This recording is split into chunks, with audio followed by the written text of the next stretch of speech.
Record का option इस पर क्लिक मेथड। करना है। अच्छा। तो ये मैं आपको एट द एंड लेक्चर के बाद शेयर कर दूंगी रिकॉर्ड करके।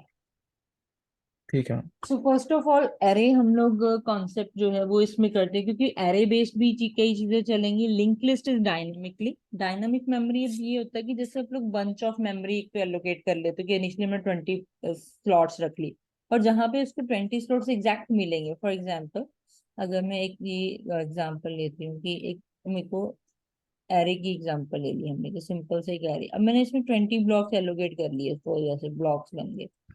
अब उसमें से मैंने सिर्फ दो यूज किए, तो ये वाली सारी मेमोरी मेरी क्या होगी, वेस्ट होगी। तो ना तो वो हाँ, किसी और को यूज करने देगा, ना ही वो खुद यूज कर रहा है। तो ये चीज हमारी जो है, और एक साथ है कि अगर मैंने 100 एलिमेंट लिखे तो 100 इकट्ठी मेमोरी मिलेगी तभी वो लेगा उस चीज को। अब ये भी नहीं है कि अच्छा। उसमें से कुछ पोर्शन ले ले। अब जैसे तो उसको अगर 5 ब्लॉक इधर मिल रहे हैं तो 5 उसने यहाँ ले लिए, 5 नेक्स्ट जगह कहीं पे मिल गए तो 5 वहां पे ले लिए। ये चीज स्टैटिक मेमोरी एलोकेशन में नहीं होती। तो मेमोरी एलोकेशन बेसिकली दो तरह की होती है, static memory allocation, dynamic allocation. Static का मतलब होता है कि हमने पहले फिक्स कर ली कि 100 स्लॉट्स होंगे, बट 100 में से अब उसने 10 यूज किए, 5 यूज किए रन टाइम पे, क्योंकि यूजर की चॉइस पे हम लोग पूछ रहे हैं कि कितने एलिमेंट्स उसको ऐड करने हैं या नहीं करने हैं। तो अगर वो 5 कर देता है तो बाकी मेरे 45 एलिमेंट वेस्ट होंगे, और ना ही वो किसी पे यूटिलाइज हो पा रहे हैं। तो उसी चीज को रिड्यूस करने के लिए हम लोग जो डायनामिक मेमोरी एलोकेशन का कॉन्सेप्ट है वो यूज करते हैं। तो डायनामिक मेमोरी एलोकेशन बेसिकली मेरा इसमें क्या थ्रू करेगा कि हम लोग को रन टाइम पे जितनी एग्जैक्ट मेमोरी चाहिए उतनी लेंगे, और बाकी हम लोग जैसे जैसे रिक्वायरमेंट होगी वो एक्सटेंड हो जाती है। और फिर जैसे अगर नॉन कॉन्टिन्यूस मेमोरी मिल रही है हमें, फॉर एग्जांपल जैसे एक ब्लॉक मेरे को टोटल में सपोज 20 ब्लॉक्स लेने थे। अब मुझे फर्स्ट ब्लॉक जो मिल रहा है वो इधर मिल रहा है, ये एक ब्लॉक मिल गया मुझे, पर ये दूसरा ब्लॉक मिला मुझे, तीसरा। ऐसे मैंने मैम इनको मैम 20 से क्या मतलब है, वो जो हम पहले ब्रैकेट में 20, उसकी। जैसे हम लोग कहते हैं कि 20 वैल्यू रखने के लिए जगह ले ली, मतलब एक एलिमेंट एक बाइट में स्टोर हो जाएगा आपका। मैम मतलब वो जो पहले कर्ली ब्रेसेस में वो एरे बनाते हैं हम हाँ, वो 20 या साइज 50। देते हैं ना हम लोग एरे का कि कितनी वैल्यूज में स्टोर हो सकती हैं।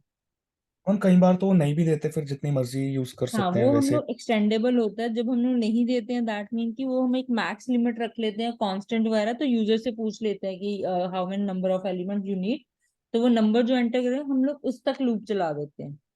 हम तो डायनामिक में काउंट नहीं होता वो। डायनामिक में ये होता है कि हमारे ऑपरेटर्स यूज होते हैं, जैसे न्यू ऑपरेटर होता है तो वो हम लोग मेमोरी एलोकेशन के लिए करते हैं। अब जैसे सपोज हम लोग यूजर बेस चल रहे हैं, मैंने उसको एक फिक्स साइज नहीं दिया, तो मैंने यूजर से पूछा कि you want to add any element, उसने 1 एलिमेंट कर दिया। फिर नेक्स्ट टाइम मैं उसको फिर से पूछूंगी कि next element you want to add another, तो अगर वो यस करता है तो फिर मेमोरी एलोकेट होगी, अदरवाइज नहीं होगी। अब जैसे ये अलग अलग आपकी मेमोरी। आवाज कट। ओके। अब जैसे मैं बात करती हूँ कि जैसे मेरे पास एक एलिमेंट यूजर से एंटर किया, क्योंकि हम लोग बार बार यूजर से पूछेंगे कि do you want to add further element. अगर वो यस प्रेस करता है, फॉर एग्जांपल यस या नो में जो भी आंसर हम लोग ले रहे हैं, अगर वो वाई प्रेस कर दे या यस प्रेस कर दे तो मेरा एलिमेंट नेक्स्ट ऐड होगा, उस टाइम पे मेमोरी एलोकेट होगी। अदरवाइज हम लोग मेमोरी एलोकेट करेंगे ही नहीं उसमें, डायनामिक के केस में। अच्छा। बीच बीच में और ये भी है कि रैंडम ब्लॉक्स ले सकते हैं, उसमें कॉन्टिन्यूशन की भी जरूरत नहीं है कि अगर फर्स्ट एलिमेंट 100 पोजीशन पे है तो नेक्स्ट जरूरी नहीं कि 101 पे होगा, हो सकता है वो 1000 पोजीशन पे हो। तो ये डायनामिक का कॉन्सेप्ट है कि एक तो हमें कॉन्टिन्यूस मेमोरी भी नहीं चाहिए, और दूसरी एज पर नीड हम लोग वैल्यूज लेते जाएंगे। अब जैसे नॉन कॉन्टिन्यूस, अब जब हम इसको शो करेंगे, फॉर एग्जाम्पल जैसे यही ब्लॉक में बना रही हूँ, अब फर्स्ट एलिमेंट तो मेरे को यहाँ मिल रहा है, सेकंड मैंने यहाँ पे रखा हुआ है, थर्ड किसी और पोजीशन पे रखा है। तो सारी चीजें अगर मैं ऐसे रखूंगी इंडिविजुअली तो मेरे को रेफरेंस कैसे करनी होगी। अब जैसे इन दोनों को कनेक्ट कैसे कर सकते हो आप फिर। अब जैसे ये मैंने ब्लॉक्स बना दिए कि ये वन है, अब इन दोनों को आपस में कनेक्ट करने के लिए हम लोग एड्रेस यूज करते हैं। तो जनरली हर चीज का एड्रेस रहता है मेमोरी के अंदर जब हम लोग लाइक कंप्यूटर्स में वर्क करते हैं। हाँ जी। तो इस पोजीशन का, इस ब्लॉक का एड्रेस फॉर एग्जांपल मान लेते हैं हम लोग कि 100 है, नेक्स्ट ब्लॉक मुझे कहीं पे 450 पे मिल गया खाली, नेक्स्ट मेरे को मिला वरना 1001 पे या कुछ ऐसे, तो नेक्स्ट मेरे को ये मिला। अब इनको आपस में, क्योंकि जब हम लोग डिस्प्ले करेंगे तब तो कॉन्टिन्यूस सीरीज आनी चाहिए 1 2 3 4, तो इनको हाँ जी। कनेक्ट करने के लिए इनके एड्रेस यूज होते हैं। अब जैसे 450 है, अब जैसे ये वाला हमारा पूरा एक स्ट्रक्चर है, ब्लॉक है। इसमें दो पार्ट्स रहते हैं मेनली, जब हम डायनामिक की बात करते हैं, जब लिंक लिस्ट की बात करते हैं। तो उसके अंदर क्या होता है कि जैसे हमारे पास first block is information block, जिसमें हमारा डाटा रहेगा, either its name, number or any alphabet. Next block is address block, जो नेक्स्ट नोड का एड्रेस कंटेन करे। अब जैसे इसमें 450 मैंने स्टोर कर दिया, तो 450 अच्छा। मीन कि अगर उसको 450 एड्रेस मिल रहा है तो वो ऑटोमेटिक ब्लॉक के साथ कनेक्ट हो जाएगा। अब इसके दो पार्ट्स इसीलिए है कि एक पार्ट इंफॉर्मेशन कंटेन कर रहा है, दूसरा एड्रेस कंटेन कर रहा है, जस्ट बिकॉज डायनामिक मेमोरी है, तो इनको कनेक्ट करना इजी रहता है हम लोग को। अदरवाइज और कोई वे नहीं है इनको कनेक्ट करने का। तो इसीलिए हम लोग को सेकंड जो भी फर्दर नोड है उनके एड्रेसेस चाहिए आपस में कनेक्ट करने के लिए। तो ये अच्छा बेसिकली मैम, हमारा लिंक लिस्ट का कॉन्सेप्ट आता है। मैं मतलब हर उसमें दूसरे ब्लॉक में मतलब दूसरे पार्ट में अगले ब्लॉक का एड्रेस होता है। एड्रेस, हाँ, जहां पे भी इसको मिल रहा है, जब हम इनको कनेक्ट करेंगे प्रोग्रामेटिकली, तो वो प्रॉपरली आपको समझ आएगा कि हम लोग एड्रेस कैसे रखते हैं और कैसे वो जुड़ रहे हैं आपस में। मेनली लॉजिक यही है कि जो मेन नोड होगा उसके इंफॉर्मेशन पार्ट में तो आपका जो यूजर एंटर करेगा वो डाटा रहेगा। सेकंड हाँ पार्ट जी। में हम लोग एड्रेस रखेंगे, जो फर्दर नोड का है, जो फर्दर मेमोरी एलोकेट हुई है मेरे पास उसका, so that they can connect. Because random memory है तो हम लोग को एड्रेस तो एक्चुअली नहीं पता, बट रन टाइम पे जब मेमोरी ली है तभी उसको कनेक्ट कर देना है हमें। और इस पूरे को एक ब्लॉक बोलते हैं और फिर उस हाँ, ब्लॉक ये के पहले पूरा पार्ट। जैसे this one is called node in general term, हम डेटा स्ट्रक्चर में इस चीज को नोड बोल देते हैं कि दी ये नोड है हमारा। नोड। लिंक लिस्ट अच्छा। में नोड्स हम लोग जस्ट एक टर्म यूज करते हैं, नोड। और जो ये फर्स्ट पार्ट हुआ दैट इज इन्फो पार्ट या डेटा पार्ट, आप कह सकते हो इस चीज को, बिकॉज इसके थ्रू हम लोग डेटा जो यूजर ने एंटर किया वो है। और दूसरा जो है that is address of another node, next node. तो ये तीन अच्छा। मेन पार्ट, मतलब completely it's node but with two parts, info. और जब हम प्रोग्रामेटिकली भी इसमें बनाएंगे तो उसमें भी जैसे एक स्ट्रक्चर बनेगा, जो क्लास बनेगी, तो क्लास के अंदर जैसे दो वेरिएबल रखे जाएंगे, one for data, second is for address. अच्छा। अच्छा ठीक है। तो ये कॉन्सेप्ट हमारा लिंक लिस्ट में चलेगा। और link list based is almost सारी डेटा स्ट्रक्चर जो आपकी है वो लिंक लिस्ट बेस्ड है, बिकॉज डायनामिकली सारा काम होगा।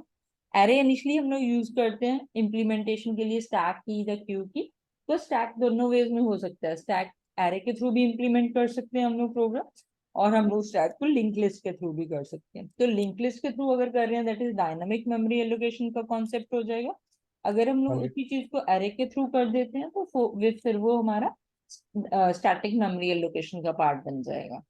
तो दो मेन ये और पार्ट्स आएंगे। तो एरे इज ओके। हाँ जी मैम, मतलब एरे मेरे को एरे आता सेम तो है, है। Linear data structure. तो अगर एग्जांपल वगैरह करनी होगी तो मैं एक करवा भी देती हूँ सिंपल, क्योंकि अनिशली जो इसमें एरे में सर्चिंग होगी, सॉर्टिंग होगी एंड ये चीजें हैं वो एरे के थ्रू ये करता है नॉर्मली डेटा स्ट्रक्चर के अंदर में। Next is link list. Link list is this one जो मैंने आपको समझाई है। तो इसमें ये सिंगल लिंक लिस्ट है। लिंक लिस्ट में भी आगे टाइप आते हैं, एक सिंगली लिंक लिस्ट होती है, एक डबली होती है, एक हमारी सर्कुलर लिंक लिस्ट होती है, बट आपके सिलेबस में जस्ट टू है। तो लिंक लिस्ट फर्स्ट होगी, ये वाली आपको मैंने दिखाई, जिसमें एक दो पार्ट्स है, one is info part, second is address part, that is for single link list. That mean इसमें एक ही एड्रेस स्टोर हो रहा है, तो इसलिए इसको सिंगल लिंक लिस्ट बोलते हैं। और जो डबली लिंक लिस्ट होती है उसमें टू वे हम लोग इसको कह सकते हैं। तो वो भी मैं आपको बताती हूँ कैसे यूज करना है टू वे लिस्ट।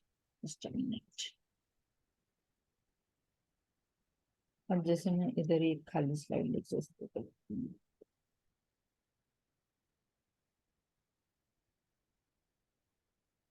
अब जैसे हमारी टू में जो लिस्ट होगी, अब उसमें इस तरह से वर्क हो, उसमें तीन पार्ट हो जाएंगे आपकी लिंक लिस्ट के। सपोज जैसे ये ब्लॉक बनाए हैं, तीन मान लेते हैं कि तीन डाटा हम लोग फीड कर रहे हैं इसके अंदर। तो जैसे मैंने इसके तीन पार्ट बनेंगे, one part previous, then data part, then next part. अब ये कि इसको हम लोग बैकवर्ड रिवर्स भी कर सकते हैं, रिवर्स ऑर्डर में अगर आपको एलिमेंट देखने हैं तो वो भी हो जाएंगे इसमें। अच्छा। बिकॉज इसके अंदर मेन अब हमारे पास तीन पार्ट्स आ गए। और तीन पार्ट्स में जैसे हम लोग इसमें फॉर एग्जांपल इसको हम लोग पार्ट बोल देते हैं प्रीवियस पार्ट। मतलब टर्म जो इसके लिए यूज करते हैं that is first block is previous. That mean ये पिछले नोड का एड्रेस भी रख सकता है। तो अच्छा। रिवर्स बैक ट्रैकिंग हम लोग कर सकते हैं, अगर हमें रिवर्स ऑर्डर में लिस्ट चाहिए तो जैसे भी चाहिए तो वो हम लोग इसमें यूज करते हैं, दैट इज ट्रैक। मतलब टर्म सिर्फ रह गया, आप प्रीवियस मतलब बोल दोगे इसको जनरली। हाँ देन जी हाँ नेक्स्ट जी। Part is info part, same है जैसे हमारी सिंगल लिंक लिस्ट में इन्फो थी, तो वैसे ही ये आ गया। उसके बाद आता है next part. Next is again next variable का, नेक्स्ट ब्लॉक का एड्रेस। तो इसमें तीन पोर्शन आ गए हमारे पास। तो अब मान लेते हैं कि इसका एड्रेस 100 किसी लोकेशन पे अवेलेबल है, इसका 400 पे कहीं पे है, इसका 700 पे कहीं पे अवेलेबल है। तो ये है कि जब मैं इसको नेक्स्ट में कनेक्ट करूंगी तो फिर तो इसमें आ गया 400 एड्रेस यहाँ पे हमारा हाँ इस जी। पे। और अब प्रीवियस भी है इसमें, दैट मीन ये बैक को भी ट्रेवर्स कर सकते हैं। तो प्रीवियस ब्लॉक में क्या जाएगा 100। तो this is doubly link list basically, जो बोथ साइड वर्क करती है। अब जैसे इसमें कुछ एलिमेंट है, अब ये इधर से इधर कनेक्ट है और ये रिवर्स में भी कनेक्ट हो जाएगा ऐसे। तो इसमें 700 रेस्ट रहेगा इस चीज का, और इसमें भी जैसे इसका प्रीवियस 400।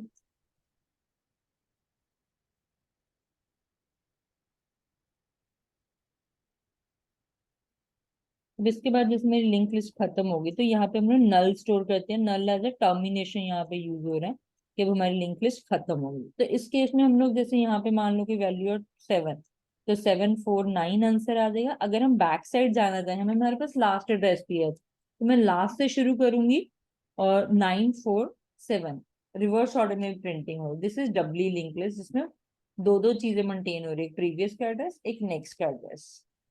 हमें 749 दिया है। 749 जो मैंने लिखा है दैट इज, एक मिनट, 749 इज लाइक वैल्यू जब आप इनको डिस्प्ले करते हो, जस्ट लाइक एरे आप डिस्प्ले करते हो, सेम हाँ एज जी। जब इसको हम लोग लिंक लिस्ट को डिस्प्ले करेंगे तो इसकी आउटपुट ऐसे बनेगी। First element is 7, next is 4, 9 is this one. तो ये प्रिंटिंग होगी लिंक लिस्ट की इस ऑर्डर में अगर आप फॉरवर्ड हाँ जाते तो मतलब रैंडम वैल्यू है ना। हम्म जो वैल्यू आपने ऐड करोगे वो एज अ डिस्प्ले हो रही है फॉरवर्ड वे में। तो अगर हम लोग, ठीक है। क्योंकि हमारे पास डबली लिंक लिस्ट है, तो हम लोग बैकवर्ड भी जा सकते हैं। दैट मीन अगर हम लास्ट से लेके फ्रंट तक जाना चाहें जा सकते हैं, बिकॉज हमारे पास सारे एड्रेस है, प्रीवियस के एड्रेस भी है और नेक्स्ट नोड के एड्रेस भी अवेलेबल है। तो इसको हम लोग बोथ वे में ट्रैक कर सकते हैं। अच्छा अच्छा ठीक है। तो इसको हम लोग डबली लिंक लिस्ट कहते हैं। डब्ल्यू लिंक लिस्ट ठीक है। डन। अब हाँ जी हाँ। इसके बाद नेक्स्ट हमारे पास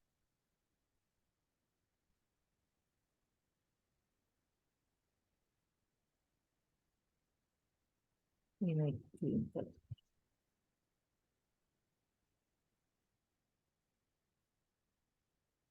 बाकी एक सर्कुलर भी होती है। सर्कुलर में ये होता है कि जैसे लास्ट नोड में हमने अभी तक नल यूज किया, इट खत्म होगी हमारी लिंक लिस्ट, तो उसमें हाँ नल जी। नहीं होगा, उसके जगह फर्स्ट नोड का एड्रेस होगा। दैट मीन वो वापस कनेक्ट कर रही है फ्रंट नोड को आके, तो क्या वो मैम लूप की सर्कुलर तरह। लिंक लिस्ट होती है।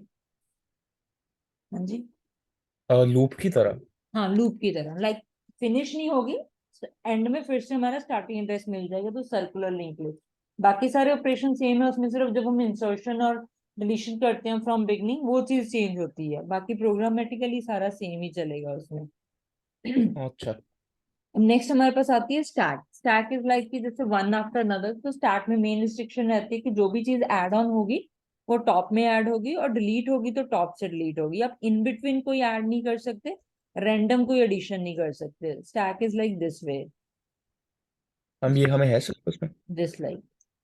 तो इसमें सबसे जो हमारी फर्स्ट आइटम होगी वो सबसे नीचे जाएगी। अब जैसे हमने कोई भी अच्छा। आइटम ऐड करी, फॉर एग्जांपल 6 है, फिर मैंने फर्दर कुछ ऐड कर दिया, तो ऐसी चलेगी। तो इसको हम लोग नॉर्मली जो बोल देते हैं stack is LIFO, that mean last in first out structure. अच्छा लास्ट से फर्स्ट। और इसमें जो हमारा सबसे ऊपर वाला जो पोर्शन है, this one is known as top, क्योंकि इसमें जो टर्म्स यूज होंगी स्टैक के अंदर वो मेन। अब स्टैक में ऑपरेशन हम लोग कर सकते हैं push, pop, is empty, is full. ये 3 4 5 मेन ऑपरेशन है जो हमारे यूज होंगे जैसे इसके ऊपर जब हम प्रैक्टिकली करेंगे उसमें। प्रिपरेशन इसमें हो गया पुश करना, पुश मीन एलिमेंट ऐड करना, पॉप मीन एरे में से एलिमेंट डिलीट करना, टॉप आपको टॉप मोस्ट एलिमेंट दिखाएगा, और हर बार जैसे आप रिमूव करते हो पॉप तो टॉप एलिमेंट ही रिमूव हो जाएगा। स्टैक हमारा लीनियर डेटा स्ट्रक्चर है, और इट्स अ लीफो स्ट्रक्चर। कई बार बोल देते हैं कि लीफो स्ट्रक्चर क्या होता है, दैट मीन स्टैक है वो। LIFO stand for last in first out.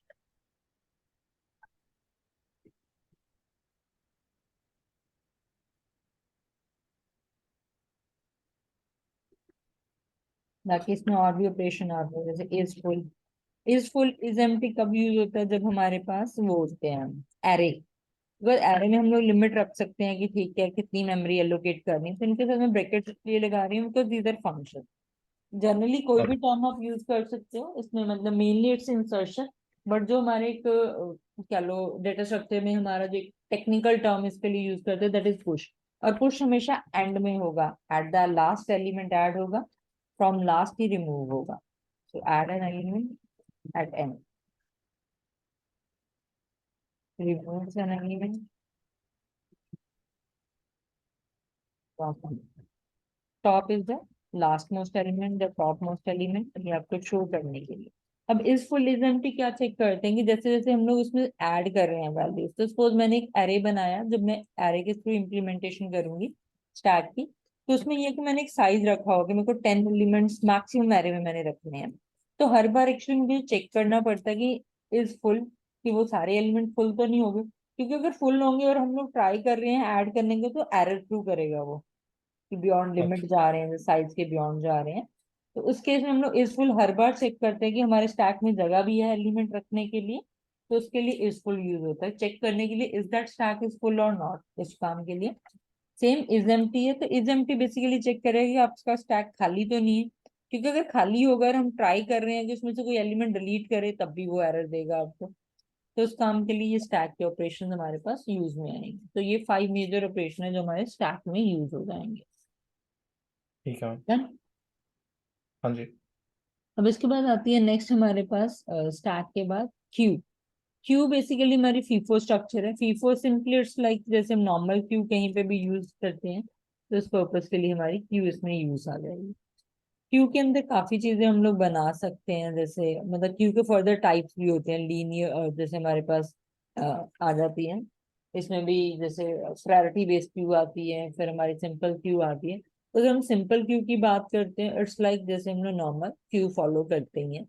तो इंसर्शन जो भी होगी हमारी क्यू में वो होगी एंड में, डिलीशन हमेशा फ्रंट से, जैसे it's like this way.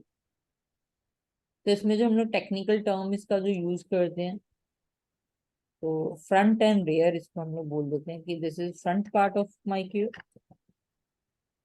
This is ending of my queue, that's is rear part. और जो इसमें जो हमारी जो सिंपल सबसे बेसिक वाली क्यू है, तो उसमें बेसिकली यही टर्म फॉलो होगी, दैट इज फीफो स्ट्रक्चर हमारी जो क्यू है। अब इसमें FIFO mean first in first out, तो जो एलिमेंट फर्स्ट इंसर्ट हुआ है वो फर्स्टली आउट हो जाएगा इन जनरल काम हमारा। बाकी इसके टाइप्स आते हैं, आगे प्रायोरिटी क्यू आती है, सर्कुलर क्यू आती है, फिर हमारे पास रिस्ट्रिक्टेड बेस्ड आती है।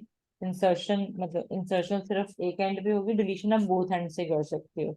एंटी रिस्ट्रिक्टेड बोल देते हैं हम लोग उसको। तो वो क्यूज हमारे पास फर्दर फिर काफी सारी टाइप। मतलब इसमें ऐड भी फर्स्ट से ही होता है और डिलीट भी फर्स्ट से ही होता नहीं, है ना? ऐड फ्रंट पे होगा, सॉरी, डिलीट फ्रंट से होगा, ऐड एंड में होगा। इसमें स्टैक में दोनों सेम जगह पे होते थे, टॉप में ही ऐड होगा, टॉप से ही रिमूव होगा।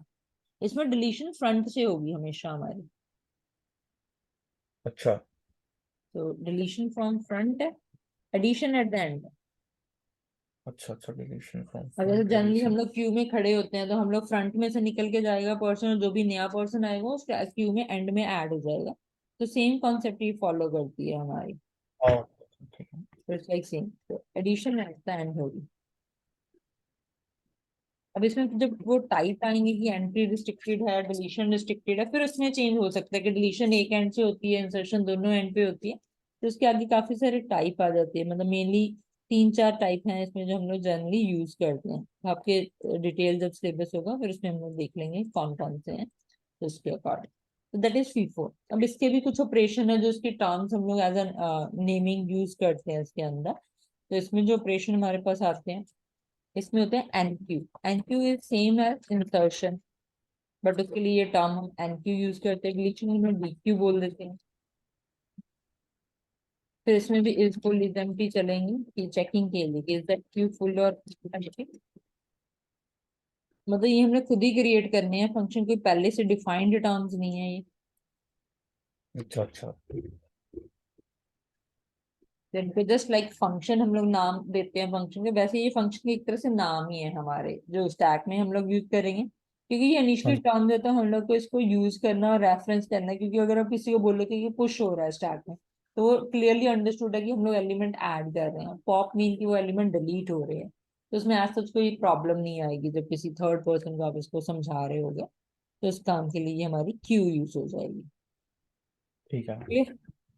हाँ जी।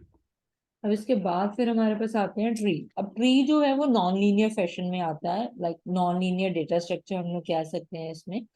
तो नॉन लीनियर दैट मीन जिस फैशन में आपने ऐड किया एलिमेंट उस फैशन में रिमूव नहीं होगा। उसको ट्रिवर्स करने के, जो उसको डिस्प्ले करने के काफी सारे मेथड हैं। तो ट्री जो बेसिकली हम लोग बात करते हैं that is hierarchical structure tree. तो ट्री के अंदर इस वे में होता है जैसे हम लोग देखते हैं दिस इज हमारा रूट नोड। तो जनरल हम लोग टर्म यूज करते हैं that is root. First node of tree is root. ये रूट हो गया। अब इसके फर्दर जो ज्वाइंस हमने करने हैं जैसे उनके ब्रांचेस आ गए आगे। अब ट्री अलग अलग टाइप के आते हैं, बाइनरी ट्री होते हैं। बाइनरी ट्री में यही कि हम लोग की प्रॉपर्टी मेंटेन रहनी चाहिए कि दो से ज्यादा एलिमेंट ना हो। दो हो सकते हैं, दो से कम हो सकते हैं, बट तीन चार नहीं हो सकते, बिकॉज वो फिर ट्री डिस्टर्ब होगा हमारा। जैसे इस टाइप से इसमें बन जाता है हमारा ट्री का स्ट्रक्चर।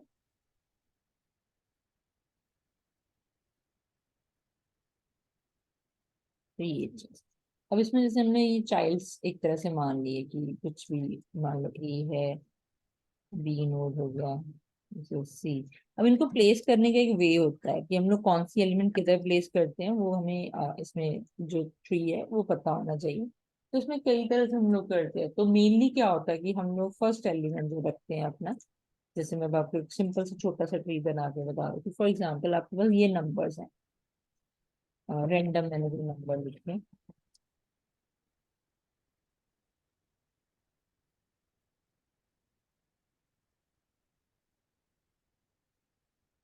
अब जैसे अब अगर कई बार आपको ऐसे वैल्यू दे दी और बोलते हैं कि ट्री क्रिएट करना है, तो दैट मीन कि जो सबसे पहला नोड है, जैसे मैंने फर्स्ट नोड जो स्टार्ट किया, अब वो 20, मतलब फर्स्ट मेरे पास 20 नंबर था, वो मैंने शुरू कर दिया, तो इसमें हमने 20 लिख दिया एक तरह से।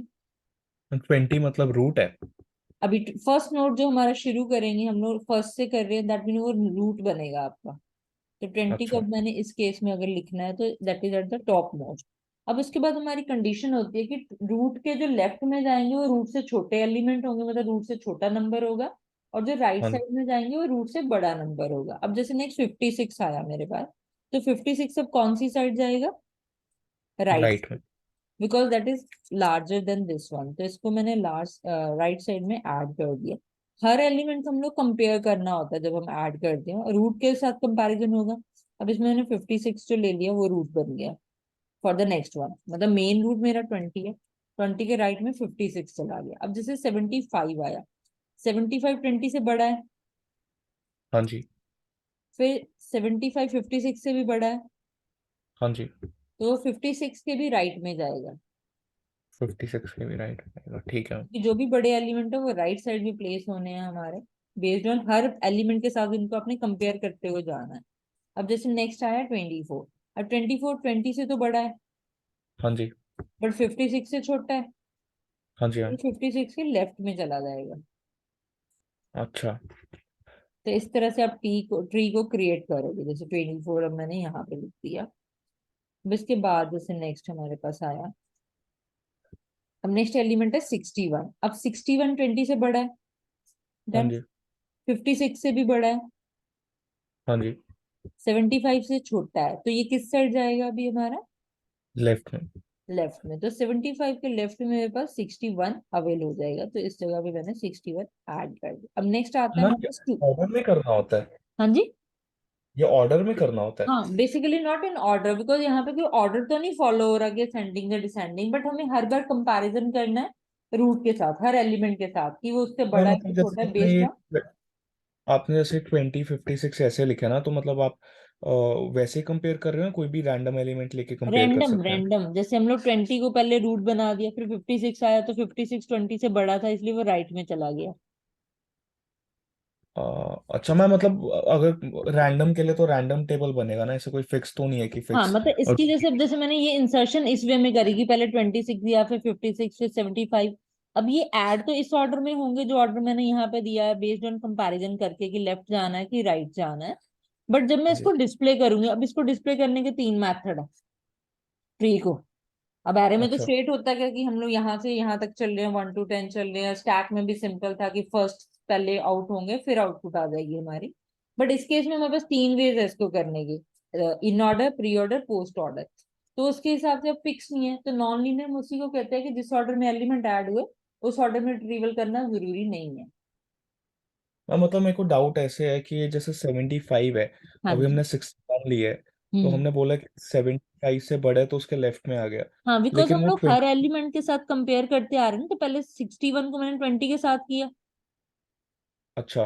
फिर 20 से वो क्या है बड़ा निकला, तो फिर हाँ मैंने जी। 56 और 61 को कंपेयर किया हाँ यहाँ जी। पे। अब 56 से 61 बड़ा है 56 से। हाँ जी। फिर हमारे पास 71 भी था लिस्ट में, फिर मैंने अच्छा। 71 के अगेंस्ट कंपेयर किया उसको। हाँ जी। फिर इसलिए वो लेफ्ट में गया क्योंकि 71 से छोटा हो गया, इसलिए क्योंकि 20 से छोटा जो नंबर आएगा वो उसके लेफ्ट में जाएगा ना।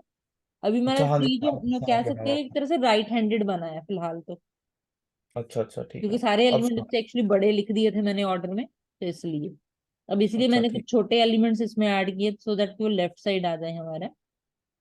अच्छा अच्छा। मतलब हर एलिमेंट के साथ कंपैरिजन करते करते हम लोग नीचे जहां पे भी इसकी प्रॉपर पोजीशन है वहां पे हम इसको 56 से लेफ्ट में नहीं लेके जा सकते, बिकॉज कंडीशन फॉल्स हो रही है, हमारा 56 बड़ा नहीं है छोटा है इसलिए। तो इसलिए ठीक। 75 वाले ब्लॉक में हम लोग चलेंगे फिर फर्दर। हाँ जी। हाँ। अब इसके बाद जैसे 2 आया तो 220 से क्या है छोटा, तो ये क्लियर है कि हम लोग का लेफ्ट में जाएगा, तो यहाँ पे मैंने इसको 2 को प्लेस कर दिया। अब नेक्स्ट एलिमेंट देखो 12 है, 12 किस साइड जाएगा? 12 लेफ्ट में। लेफ्ट, किसके लेफ्ट में? और 20 के। 20 के लेफ्ट में 2 लेकिन है, फिर 2 और 12 का कंपैरिजन हुआ। अब हाँ जी, 2 छोटा राइट है में। 12 से। अब जैसे 20 से कंपेयर किया 12 को, वो तो बड़ा था वो इस साइड, इसलिए सॉरी 12 जो है वो छोटा है 20 से, तो इसलिए हम लेफ्ट में आ गए। लेफ्ट में ऑलरेडी 2 अवेलेबल है हमारे पास। फिर हाँ 2 जी। और 12 को कंपेयर किया तो 12 2 से बड़ा है, तो वो उसके 2 के राइट में चला गया इसलिए। अच्छा ठीक है। ठीक है। अब इसके हाँ बाद जी। आएगा 8। अब 8 20 से क्या है छोटा, हाँ जी। फिर 2 से क्या है बड़ा। हाँ जी। फिर उसने 12 देखा और 12 से वो छोटा है, तो 12 के राइट में सॉरी लेफ्ट में जाएगा 8। हाँ जी। हाँ। और सेम वे में अब 4 अगर हम कंपेयर करें 20 से भी छोटा है बट 2 से बड़ा है। हाँ जी। फिर 12 से वो क्या हुआ छोटा, बट हाँ जी। 8 से भी छोटा है, तो 8 के लेफ्ट में चला गया, तो इस टाइप से ये ट्री स्ट्रक्चर हमारा रेडी होगा। अच्छा अच्छा, ठीक है। तो हमारे पास ये चीजें होती है, बट इसमें एक प्रॉब्लम है कि जब हम लोग इसको प्रोग्रामेटिकली बनाते हैं तो प्रॉपर प्लेस पे प्लेसमेंट करनी, कनेक्शन क्योंकि सिर्फ डाउनवर्ड जा रहे हैं, आप डायरेक्ट ऐसे ए और बी को कनेक्ट नहीं कर सकते कि इस लाइन से इसको जोड़ दिया। रैंडम फैशन में कनेक्शन नहीं है, एक लीनियर ऑर्डर में मतलब नॉन लीनियर वे में है, बट एक हायरार्की फॉर्म होगी इसमें। हाँ जी। तो इसलिए इसमें यही प्रॉब्लम है कि इंसर्शन और डिलीशन में हम लोग को काफी वर्क करना पड़ता है कि इनकेस कल को मैं कोई नोड डिलीट कर रही हूँ, फॉर एग्जाम्पल मैंने यहाँ से 56 डिलीट कर दिया जब हम प्रोग्राम बनाते हैं, तो जब मैं 56 डिलीट करूंगी 24 75 61 ये तीनों मेरे को एडजस्ट करने पड़ेंगे। ओ अच्छा अच्छा। बिकॉज इसमें ये नहीं है कि अगर एक टॉप रो रूट, जैसे हम लोग 56, अब इस केस में इन तीनों का तो रूट ही हुआ ना, तो अगर मैं हाँ 56 जी। डिलीट कर रही हूँ तो ये नहीं कि उसके चाइल्ड भी डिलीट होंगे साथ में। वो हमें प्रॉपर सारी फिर इंसर्शन करनी पड़ती है कि सिंगल चाइल्ड डिलीट हो रहा है साथ में, या 2 चाइल्ड डिलीट होने हैं, या कोई भी नहीं है। तो उस केस में इसमें थोड़ा सा हमारे पास प्रॉब्लम यही आती है कि उनको कनेक्ट करना दोबारा, क्योंकि जब कोई नोड डिलीट होगा तो कनेक्शन प्रॉपर हमें बनाने पड़ेंगे सो दैट कि नेक्स्ट टाइम के लिए वो इजिली ट्रेवर्स हो पाए। तो ये हमारा अच्छा अच्छा। ट्री आ जाएगा इस फैशन में। So okay. ठीक है। हाँ जी। हाँ। And last one is graph. Graph इसी का थोड़ा सा एक्सटेंडेड वर्जन कह सकते हो कि अब जो इसमें प्रॉब्लम थी मेनली कि कनेक्शन सिर्फ हरारिकल चलेंगे और डाउनवर्ड चलेंगे। वो चीज को सॉर्ट आउट करता है हमारा ये वाला ग्राफ। तो ग्राफ में रैंडम फैशन में हम जिधर मर्जी कनेक्शन बना सकते हैं, इसमें ये कोई रिस्ट्रिक्शन नहीं है कि आपको डाउनवर्ड चलना है अपवर्ड चलना है। आप जैसे इसको ये मैंने नोड्स, ग्राफ में हम लोग टर्म यूज करते हैं, नोड्स यूज करते हैं और एजेस यूज करते हैं एक टर्म। अब जैसे ये 4-5 मैंने ऐसे बना दिए कि ये नोड्स हैं। अब ये जिधर हाँ जी। मर्जी आप कनेक्ट कर दो। अब जैसे मैंने इन दोनों को कनेक्ट कर लिया, फिर इन दोनों को कर लिया, फिर ये इधर हो गए, फिर ये इससे भी कनेक्ट है, इससे भी कनेक्ट है, मतलब रैंडम है। अब ये इससे कनेक्ट है, ये डायरेक्ट इसके साथ कनेक्ट कर सकता है, ये इसको कनेक्ट कर सकता है। This is graph. ग्राफ ठीक है। तो इसको हम लोग कहते हैं कि इसमें बहुत ज्यादा कनेक्शंस हैं, बट इसमें भी मेन प्रॉब्लम ये है कि मैनेज करने में बहुत प्रॉब्लम आती है। अगर आप एक भी कनेक्शन डिलीट करते हो, फॉर एग्जाम्पल मैंने ये नोड डिलीट कर दिया ये वाला, तो दैट में मेरे हाँ को जी। इसका कनेक्शन भी चेंज करना है, फिर जो जो इसका भी चेंज करना पड़ेगा, तो वो उसमें और भी कॉम्प्लेक्सिटी थोड़ी बढ़ गई। बट डायरेक्ट हम लोग उनको इंटरेक्ट कर सकते हैं उनके अंदर। तो ये मेन इसमें हमारे पास ग्राफ के अंदर आएगा। ठीक है। ग्राफ में फर्दर काफी सारे टाइप्स आ जाते हैं, जो हम लोग फर्दर जैसे जैसे टॉपिक आएगा फिर डिस्कस करेंगे इसके अंदर। ठीक है। सो ये हमारा जनरली जो डेटा स्ट्रक्चर में था, ये मेन कॉन्सेप्ट ही है डेटा स्ट्रक्चर में आपके पास। तो जैसे जैसे आप अच्छा। वो करोगे फर्दर। आप ओवरव्यू दे रहे थे, हाँ जी।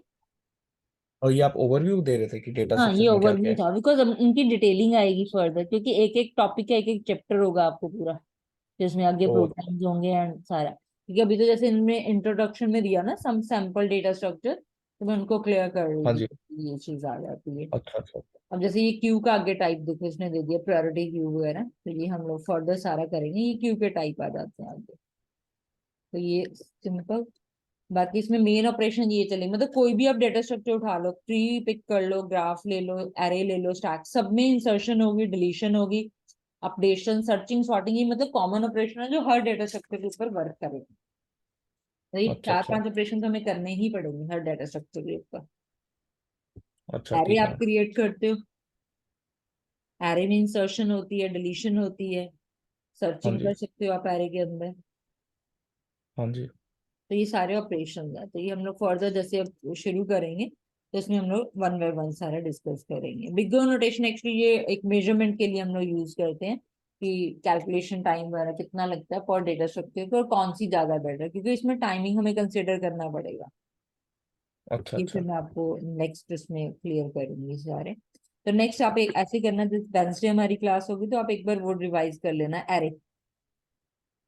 अरे ठीक है। बिकॉज सबसे पहले एरे ही डेटा स्ट्रक्चर आएगी लीनियर में, तो एरे बेस्ड सर्चिंग सॉर्टिंग जो है वो एरे बेस ही होगी। तभी अच्छा क्लास ठीक में है। जैसे ये बाइनरी सर्च है, लीनियर सर्च है, ये एरे में करेंगे हम लोग। बाकी ये सॉर्टिंग के ठीक। एल्गोरिथ्म आ गए, क्विक सॉर्ट है। और बाकी बबल सॉर्ट वगैरह आपने की है पहले, पहले कौन कौन सी लैंग्वेज की है आपने?